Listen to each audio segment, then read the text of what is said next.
Mr. David Lucas, Associate Director, Market Operations Purchase, Procter & Gamble. Distinguished guests, ladies and gentlemen, Assalamualaikum and a very good afternoon to all. Welcome to Matrade National Export Day 2019 Breakout Session 2, entitled How to Become Procter & Gamble's Global Business Partner. I am Intan and I will be your MC for this session. We are honored to have our speaker for today, Mr. David Lucas, who is the Associate Director, Market Operations Purchase for Procter & Gamble. Mr. David Lucas leads Logistics, Capital and Energy, Purchase for P&G Asia Pacific, Middle East, and Africa, focusing on bringing the best external business partners into P&G supply chain ecosystem to drive innovation and value creation. Without further ado, please welcome Mr. David Lucas, who will share with us on insight into P&G Global Sourcing and Partner Development Program.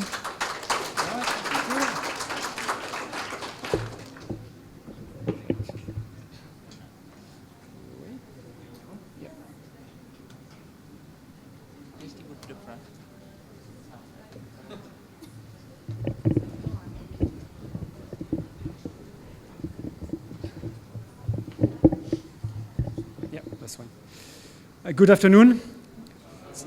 So I'm David Lucas. I'm French. You'll pick up my accent. Worked for P&G for 20 years. I'm based in Singapore and came here basically to share more about how a multinational company thinks, focusing on procurement. Okay.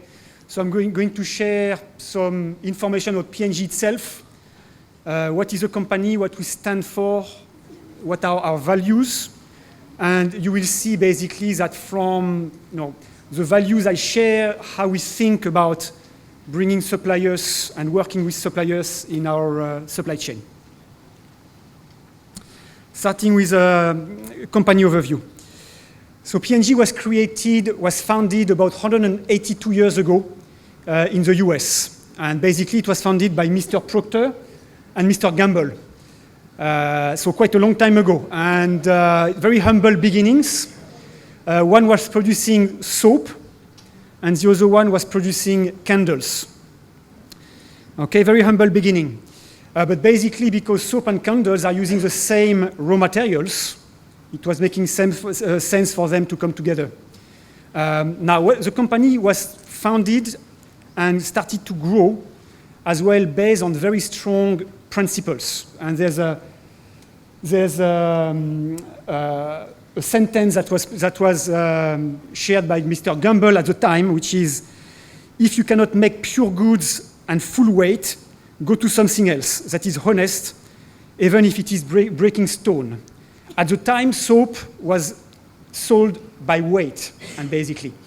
And there was not as much branding, advertising, and quality controls as we have now. But basically, that's what the company started to grow on. Basically, foundation based on quality and trust with the consumers. Now, it was 182 years ago, soap and candles. The company then started to grow through multiple industries and type of brands. You might recognize a few names. There's Tide, which is a detergent, I think the biggest detergent brand in the world. Crest, toothpaste, and then we expanded. We even had at some point cooking oil as part of offering, no longer. Pantene and so on, basically bringing us to 2019. So more than 180 years of growth. Now we are very clear what we stand for, basically. Consumers, and this is all of us, because all of us are buying consumer goods, can be soap, shampoo, baby product, feminine care, health care, and so on.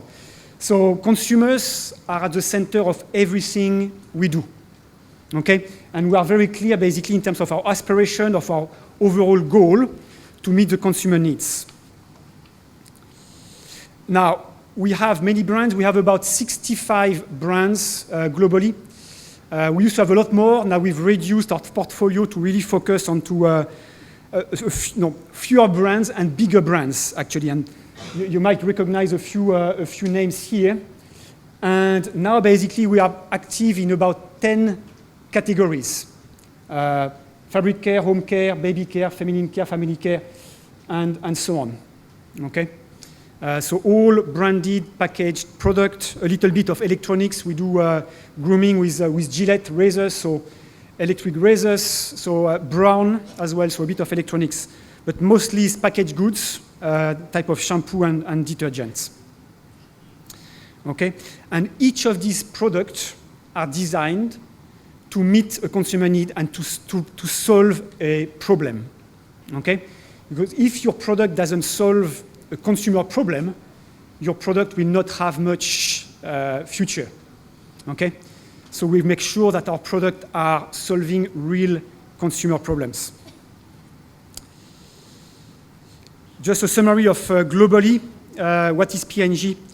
65 brands, close to $70 billion of sales today. We think, about 5 billion consumers around the world. We are present in 180 countries, and we are a very diverse company. 145 different nationalities are part of the P&G family. And as well, something which is very important for us, gender equality is very, very important. We have about 90,000 employees globally, of which 40,000 are women. And our target is to get to 50-50 gender equality. Okay, so that's something which is very important for our employees. It's also something which is very important for our supplier base.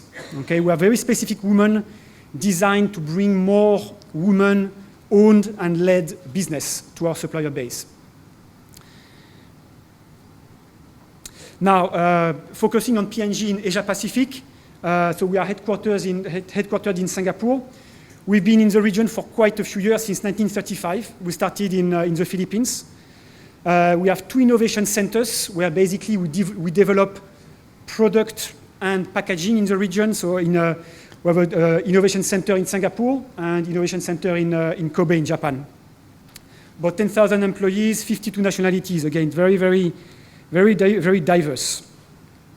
Now, I want to share more about what we call at P&G our PVPs, which are our purpose, values, and principles. And this is something which is very relevant for all our suppliers, because all our supply base, all the suppliers coming into our supply base, and today we have more than 50,000 suppliers around the world, really our sourcing process ensures that all our suppliers follow our values and our principles. Okay? And we'll go into that in more detail in the next few minutes. So these are the values that we have. And what you see here, this logo, is something that you see at P&G on every wall. So when I started in P&G 20 years ago in the UK, in London, and I still remember my first day in the office because I could see these purpose, values, and principles, integrity, leadership, ownership, passion for winning, trust. And I still remember vividly seeing that on every single wall.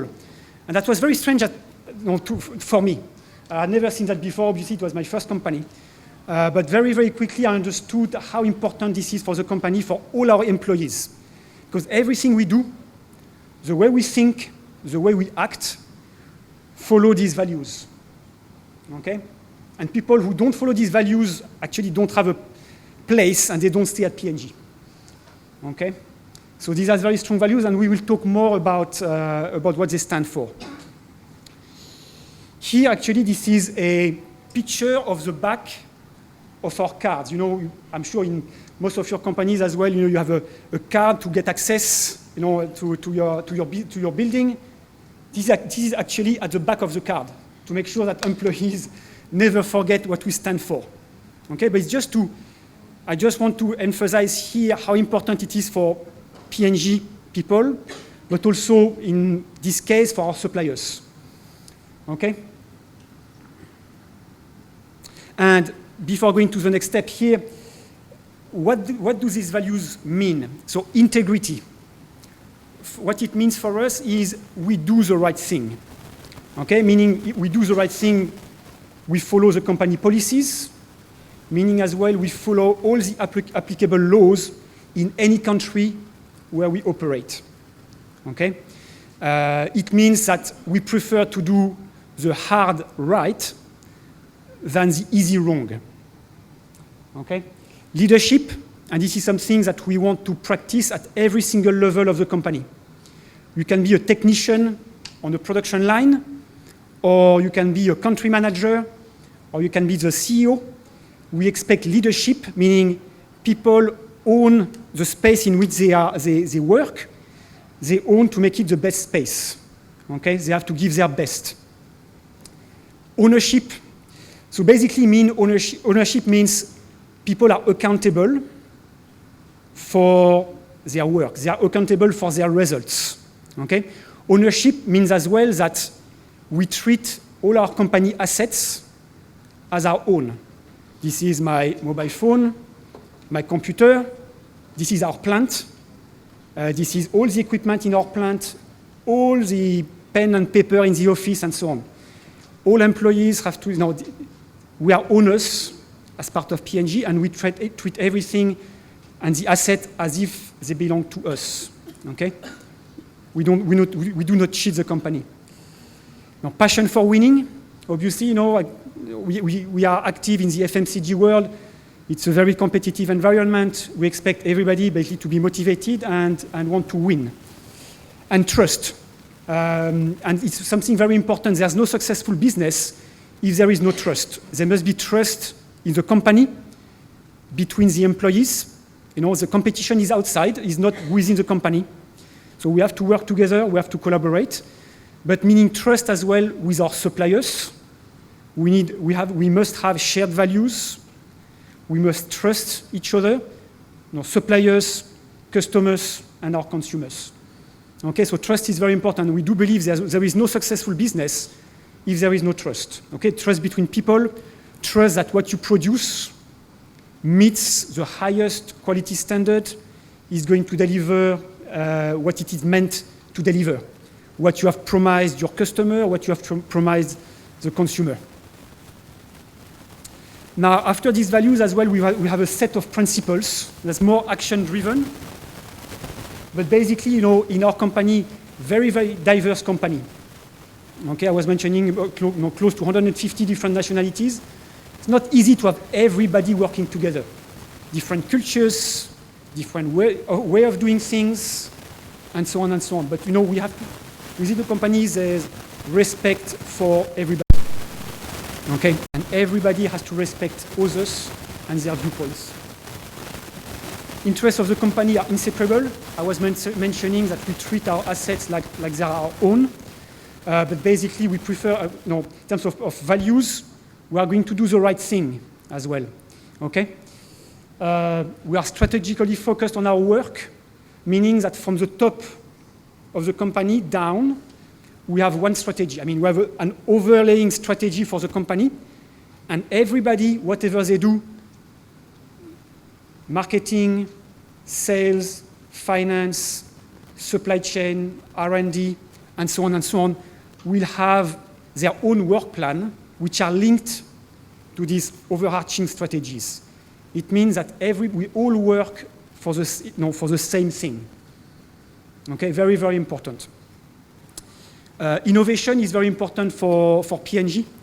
It's innovation for our consumers, but also innovation within the company. How can we continue to become more productive?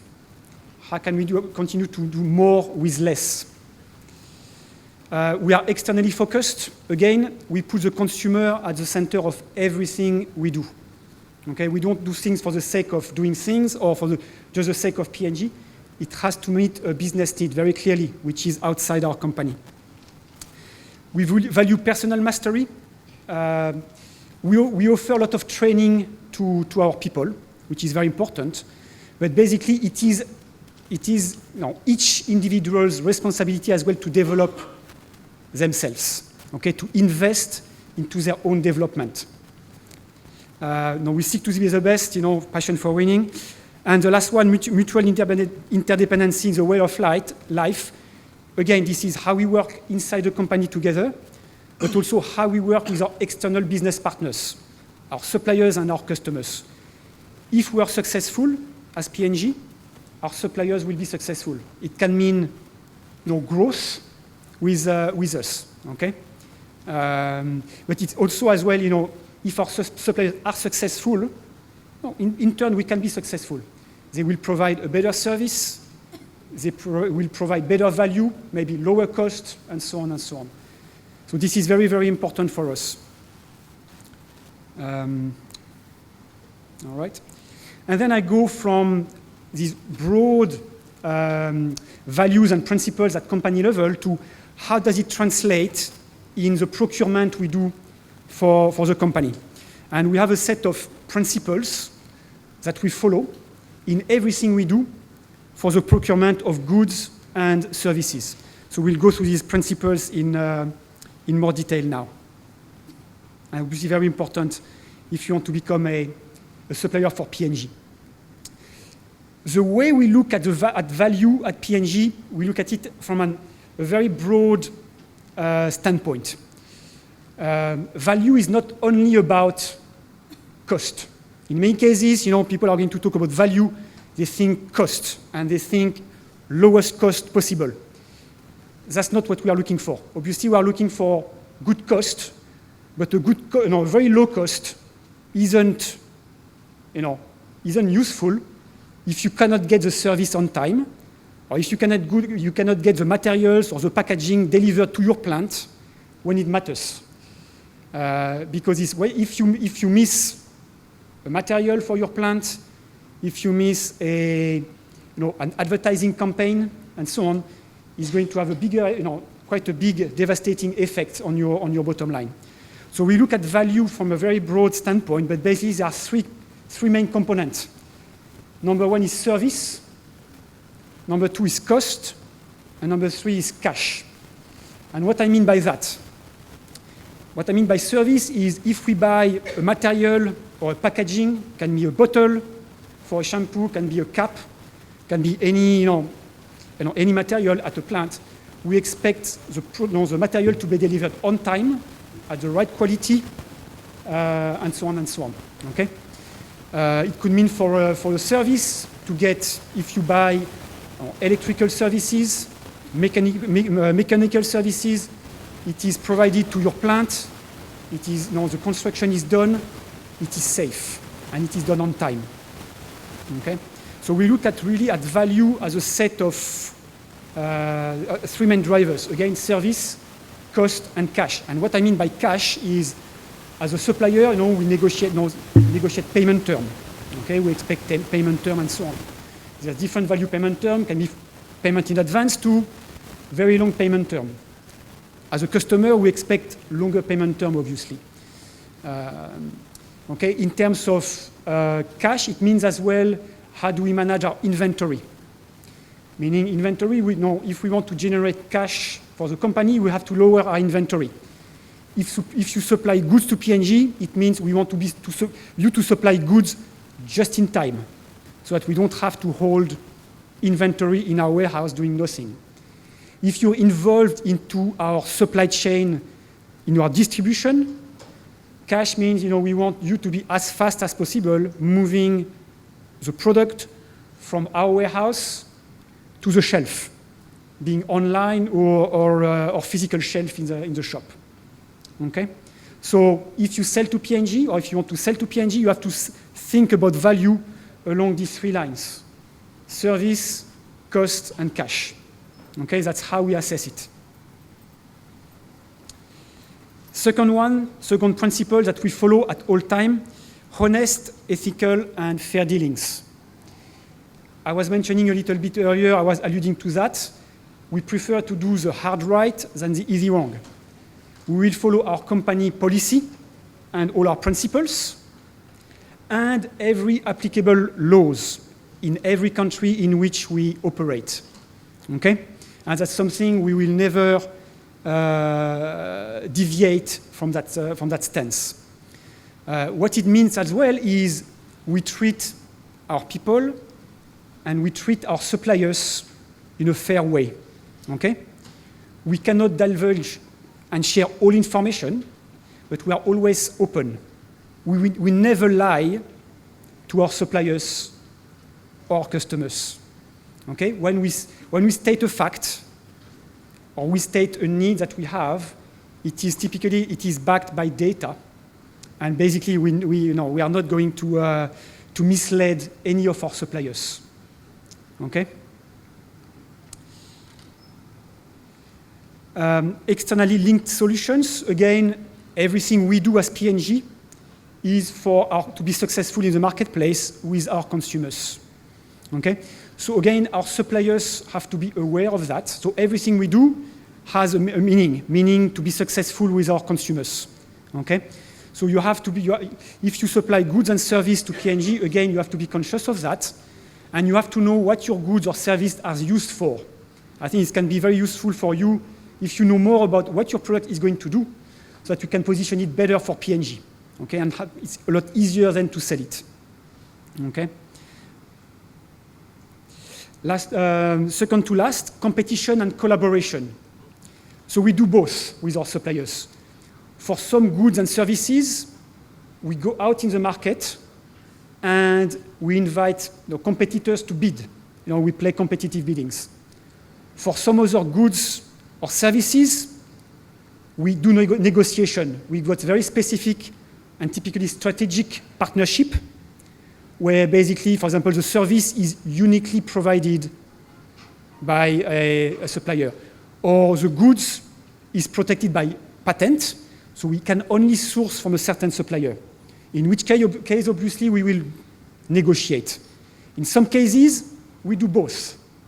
Okay? But we approach the marketplace through these two tactics, either competition or negotiation. And we do that on a daily basis. And the last one, which is what we call supplier incumbency. What it means, an incumbent is a current supplier, meaning a supplier that is supplying us with goods or services. Now, obviously, we want our supply chains to be as stable as possible. Now, there are so many volatility in the world, the planning and all the events happening in the world that, it's tough enough to deal with. We want as much as possible to have stability in our supply chain, so we value working with long-term suppliers. Okay?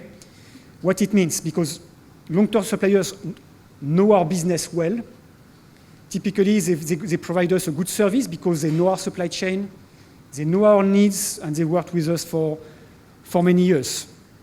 Okay? So that's something that we value a lot. Because as well, from our standpoint, changing supplier has a cost.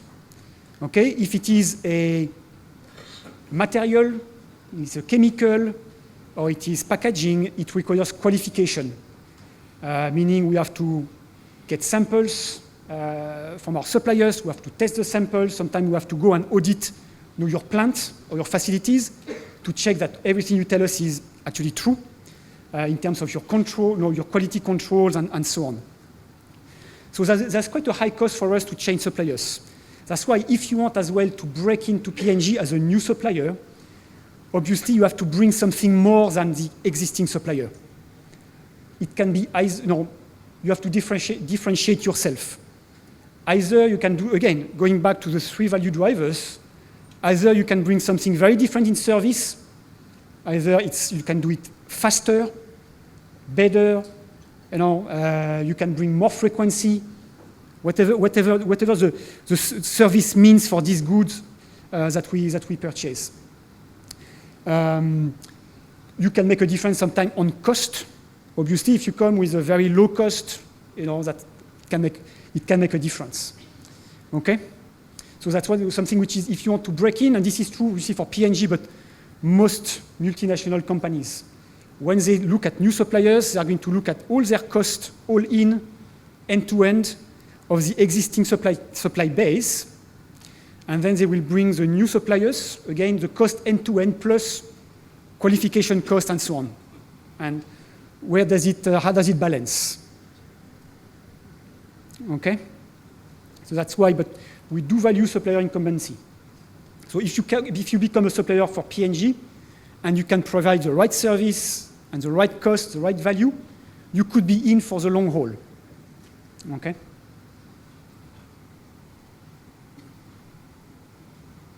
Now, I wanted to mention as well something which is more and more important for P&G and our suppliers. And that's what we call supplier citizenship. So citizenship, basically, it's how P&G sees how are we a good corporate citizen. Because obviously, we are in the business of supplying consumers with packaged goods, and I was mentioning them earlier, but it's Pampers, SK2, Olay, and so on. But also, as a big company, we have lots of responsibility. We have lots of stakeholders. Our employees are stakeholders. We've got our shareholders. We're a public company. But also the communities in which we live and in which we operate. We've got plants. We've got a joint venture in Kuantan. So we employ quite a lot of people in Kuantan. So we have an impact on the community there. Same around all the plants where, all the countries in which we operate. And basically, as a fairly large company as well, we have a role to play to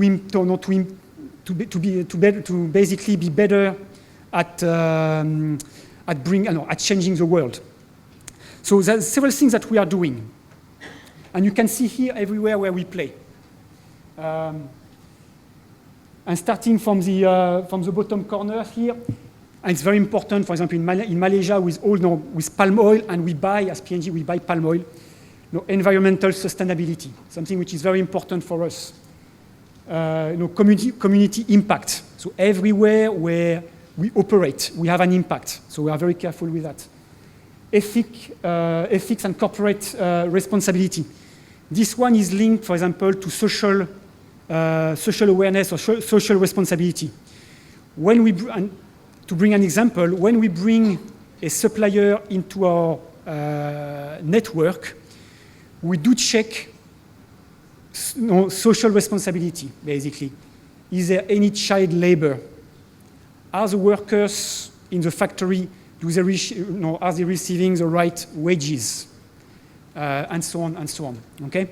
So we do work with external companies like SGS or SEDEX who help us do these social audits. And it's something 10 years ago, we did not do it.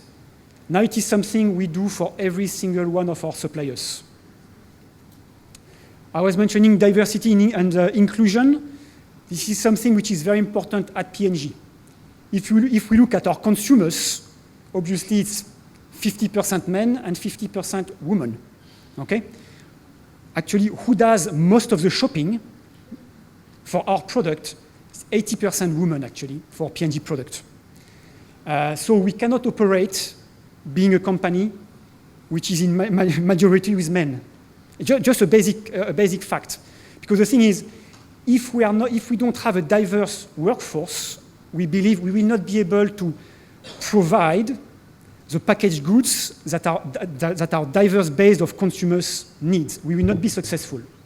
Okay? That's why diversity and inclusion for us is very important. As I was mentioning, we are aiming and we will achieve pretty soon 50-50 for men and women within P&G. Okay? And we measure that in any country, in any function that we have.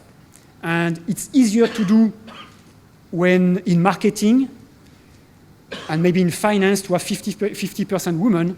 It's a bit tougher in plants, for example. But we are making progress in plants as well, towards having 50% of women technicians. So very, very important for us. And we'll talk about that later as well. It's important as well as we try to bring more women-owned and led business in our supply base. And basically, so just focusing on these two, because it's quite important for our company. We have several programs to bring diversity in our supply base, and we can talk more about that in our Q&A. This is for us very important in the US. We are a US-based company. It represents about 40% of our turnover. So we have a very strong program to have suppliers, minority-owned suppliers in the US. And minority-owned can be Afro-American, Hispanic, women-owned, and so on and so on. We do have now a global program that tracks how many women-owned business we source from. We have a specific program in Singapore, for example. We have a program launching in Indonesia, not yet in Malaysia, but it will come. Okay? More and more, we are moving down our supply chain to make sure that we have, the social responsibility permeates every single level of our supply chain. It's not only our direct suppliers of goods and services, it's as well the suppliers, or going 2 layers or 3 layers down. Okay, very important if you are in the business of mining, minerals, palm oil, and so on and so on. Okay? We openly share best practices with our suppliers because, again, we are interdependent with our suppliers. When a company becomes our supplier, we have no interest having this company fail. Our interest is that our suppliers are financially robust and they operate with the highest standards. Okay? Because if one of our suppliers goes bankrupt, meaning we will not receive the goods or the service, and we will have big issues. It might shut down the plant, and then basically it's millions of dollars of cost. So very, very important for us. Okay? So now, just in summary, if you want to become a supplier at P&G, first of all is, understand P&G. I'm talking P&G here, but could be any other multinational, Unilever and Nestlé, because I do believe we operate with the same principles. But you have to understand who is your consumer, or who is your customer to start with. And in the case of P&G, what are the values and principles that drive everything we do, from sourcing to selling and everything in between. Now, all what I've shared is on our website. I see you're taking a lot of pictures, but everything that I share is on our website. Okay, so understand P&G. Second one, obviously, is to translate your value proposition to P&G. I think it's very important for us is what do you want to provide to P&G? What business problem is it going to fix for us? Okay, so I think that's very important for you to be very, very clear on what is it that you're going to provide or you want to provide. What value does it provide? Again, going back to the basics for us, in terms of service, cost, and cash, and so on. What is it? Where are you going to fit? All right. Then basically, obviously, as a whole, you have to be qualified to become a supplier. So you have to get the right certification, qualification. If it's a minority-owned business, you have some international organizations that can give you a certification for that. And then as well, we can, as a supplier, you can register online. If you have a business proposition, you can go on our website and basically say who you are, what is your business, and what is your business proposition. And we do have people actually who, it's not going into a black hole. We do have people who receive this information, and then we send this information to the right procurement organization. If it is linked to logistics, it will go to the logistic purchase organization. If it is chemicals, it will go to the chemicals sourcing organization. If it is linked to media or advertising, it will go to the media buying team. Okay? As I was sharing earlier, everything that I've shared today is on our website. So the main website is pg.com. And then you have a website called pgsupplier.com, where you have a vast amount of information. And everything that a supplier needs to understand what is P&G, what business we are in, again, what is our business, our goals, what are our goals, values, and principles. Basically dictating how we operate. And including as well, you'll see there our sourcing principles. Everything is on there. Okay? So that's all I wanted to share today, and open to question, if there are any.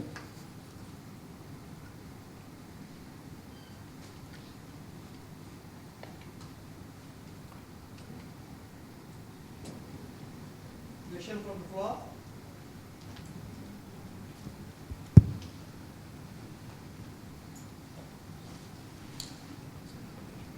Hi, good afternoon. Good afternoon.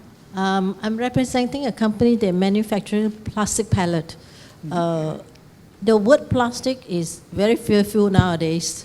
So what is P&G's,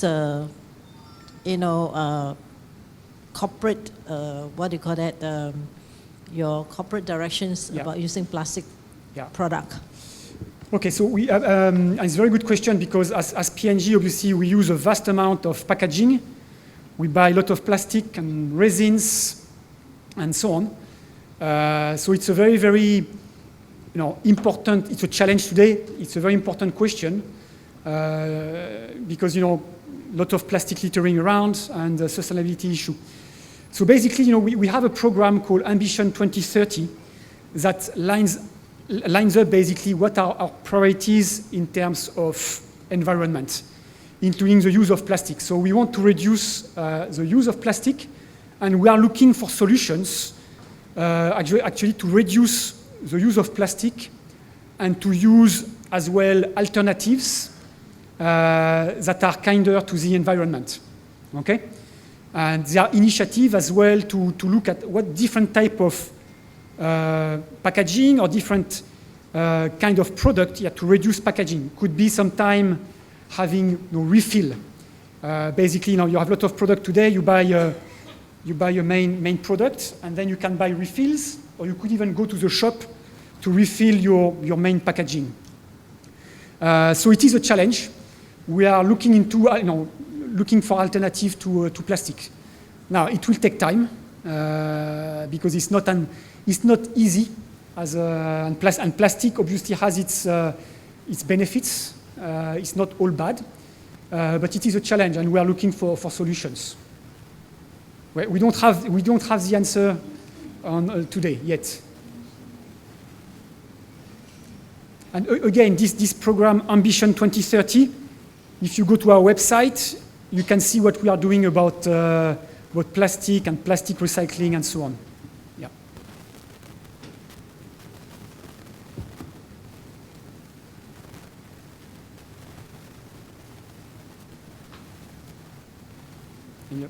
Yeah. Especially this website, is it a regional thing, or is it a global thing, or is it per country? So question, is it regional or global? This is global. This is global, yes. Yeah. All these websites are global, and I mean, we are well connected. This information, if you want to be a supplier, you submit the information. It's going to go to our headquarters in Cincinnati globally, but then basically it's distributed around the world. Yeah. Yeah. Mm-hmm. Do you have a microphone so that everybody can hear? We have done work for P&G in Kuantan as an engineering consulting company. Yeah. But that time it was like a registration to that particular entity as a vendor to be invited for bidding. Yeah. Will that carry us to the different level, or do we need to go and get this thing done in order to be recognized? I mean, the thing is, it depending on the kind of goods and services that you provide, we've got either you're going to be qualified at a site level, or you may be going to be qualified across sites. So typically, for example, chemicals, and we do buy a lot of chemicals and surfactant from Malaysia.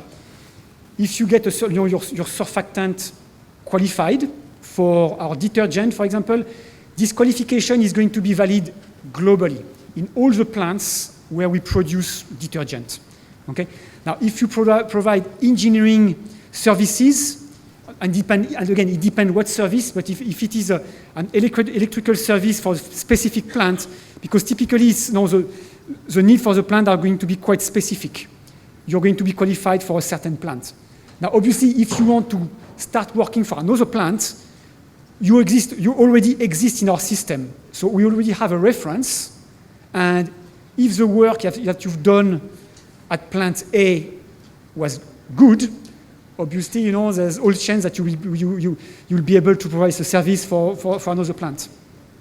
Yeah.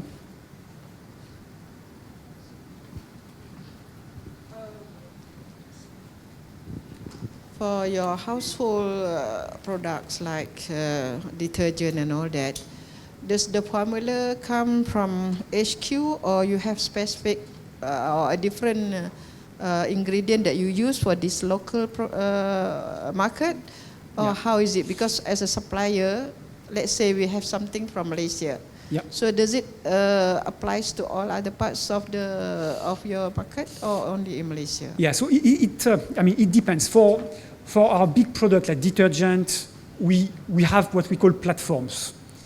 Okay. So we are going to have a lot of what we call the chassis of the formula. For example, if it is a detergent, it's going to be the surfactant mix.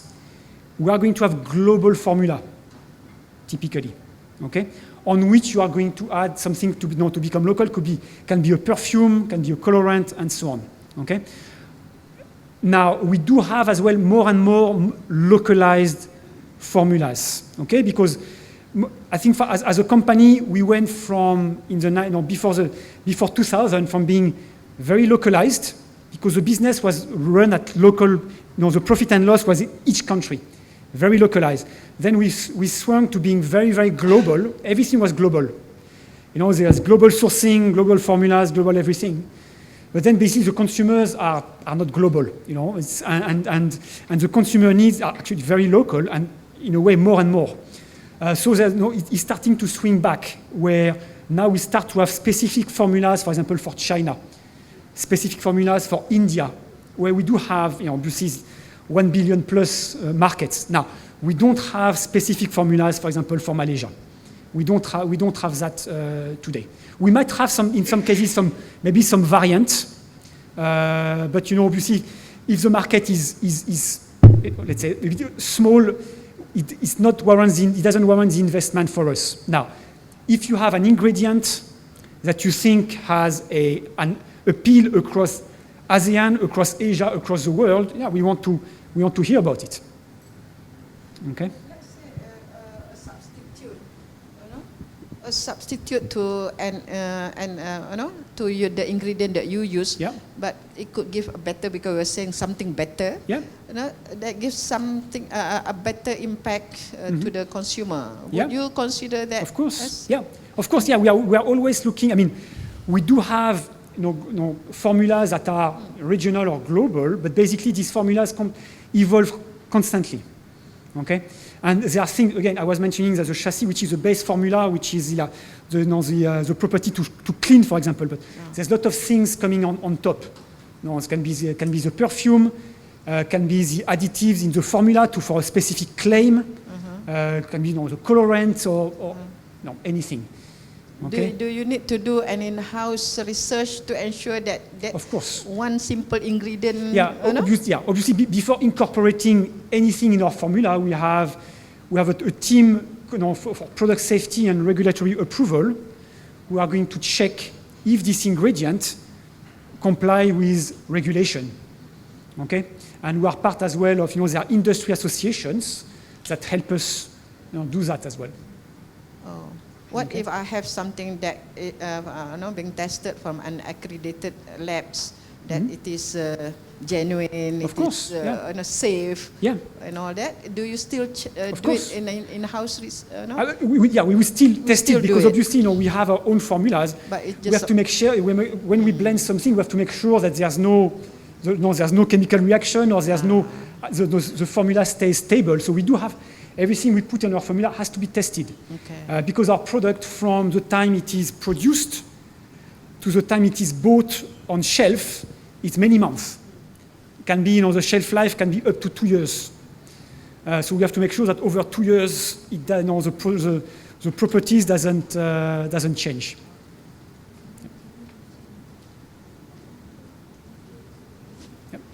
So on top of her question, meaning that if we have something new, for example, raw materials, we have to submit the business proposal to the website provided here? I mean, Or- that could be one. I'm here. If you have something, you give me your business card, and you write at the back. No, I mean that's. I might call. I've got. I'm back in the office tomorrow. I sit down to all the people who buy stuff for Asia. So if now you have something that you think can be of interest, give me your business card. Write at the back of the business card actually what it is that you have, so that I don't forget, and I will pass that to the relevant buyer. Okay. I received already a few cards, so.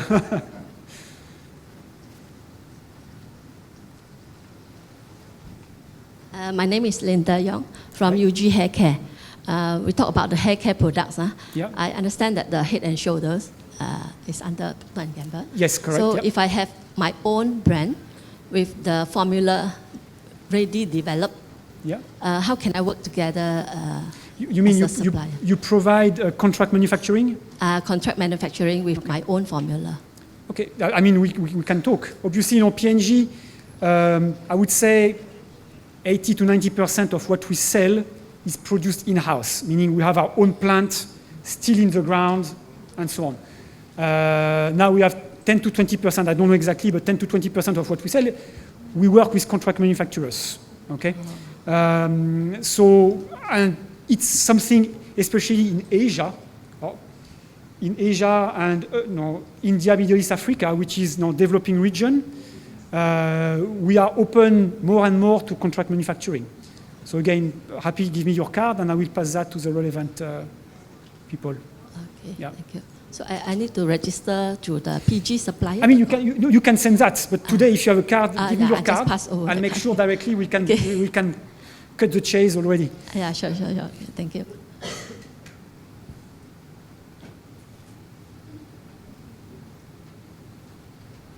Any other question? But Yeah. you also do acquire those companies that you feel the formula is something, Yes. right? Special. It's no, very good point. Thank you. Now, we, as well as a business, we sell brands. For example, in the past 5 years, we sold 100 brands out, basically, because they were either too small, not making enough profit, and so on. So we sold a lot of brands. But now as well, we have a very strong stable of about 60, 70 brands. But again, we are starting to acquire brands. Last year, we bought a skincare company in New Zealand called Snowberry, which is now provide natural skincare. Very good concept, very good formulas. We think has global appeal. So it was existing in New Zealand. We bought the brand. Now it's launching in the US last week. So we do acquire brands as well that we think have good consumer appeal. Okay, and today, one good consumer appeal is around everything which is natural. Okay, natural formulas, natural packaging, everything. We can take one more last question. Yeah. One last question. No? Everybody's so sleepy now. It's been a long day, I had a long week. a long week. The question was not long week, long month. You sure? Everybody's happy? But you have the email, eh? All right. Thank you. Okay, thank you very much. Thank you. Very loud. A small token of appreciation from my trip. And this, if you guys have this book, I want you to see this book, the anniversary of Madrid. You can see me when I was young. I was born, bred, and raised in this organization. So you can see me from black to silver. Thank you so much. Thank you very much. Guys, thank you so very much for being with us and for your continued support. Thank you. Thank you. Thank you. I appreciate it. Thank you. Distinguished guests, we have come to the end of today's session. On behalf of Matrade, I would like to thank all of you for your presence and be a part of National Export Day 2019. We wish you all the best in your exporting journey and hope to see you again in the future events. Thank you and have a great day ahead.